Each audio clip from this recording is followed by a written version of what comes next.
Hi, and welcome to this short series of sessions about the engagement model.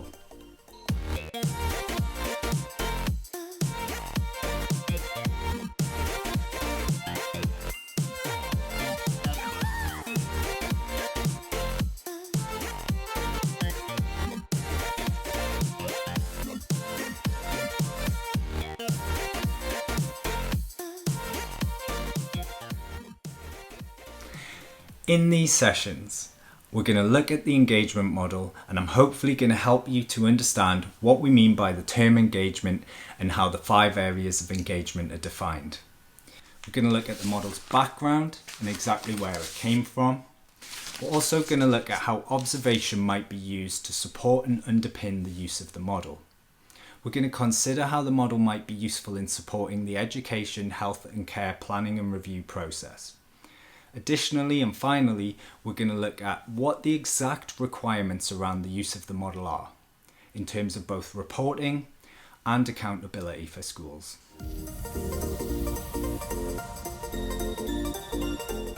In 2016, the Department for Education published a review that had been led by Diane Rochford into the assessment arrangements for children working below the level of the national curriculum at Key Stages 1 and 2. The Rochford review suggested a series of recommendations, central to which was the removal of the P scales, as it was felt that these were no longer fit for purpose. These were to be replaced by the pre-Key Stage standards for pupils that were engaged in subject-specific learning, but not yet working at the level of the national curriculum. For pupils who were not yet engaged in subject-specific learning, the review suggested trialling the use of the 7 aspects of engagement.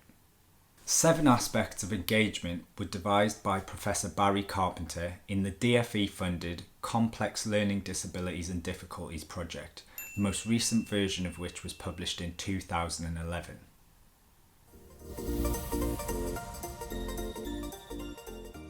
The use of the 7 aspects for pupils not yet engaged in subject-specific learning was piloted by 55 special and mainstream schools through a hub model between January and July 2018.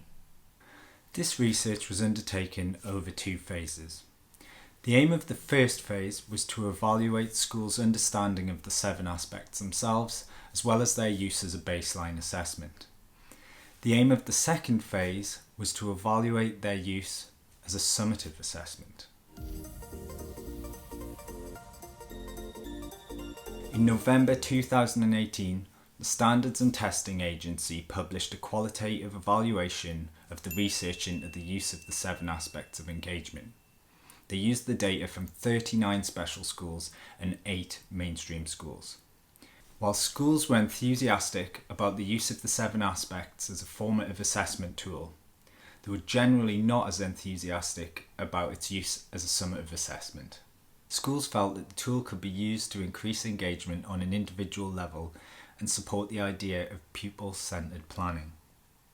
Generally, the schools feeding back in the research were apprehensive about the use of the 7 aspects of engagement as a summative tool for assessment at the end of Key Stage 1 and Key Stage 2. Also in November 2018, School Standards Minister Nick Gibb announced that a new statutory assessment based upon the 7 aspects of engagement would replace the levels P1 to P4 from the year 2020-2021.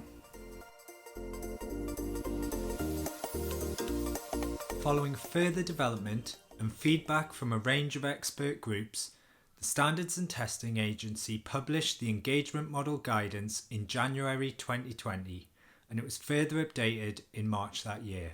The guidance confirmed that the model would provide a new form of assessment for pupils working below the standard of the national curriculum tests and not yet engaged in subject-specific study.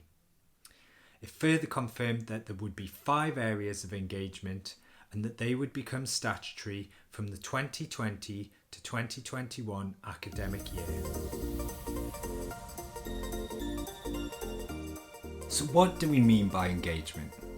The process of engagement is a journey which connects a child and their environment, including people, ideas, materials and concepts to enable both learning and achievement.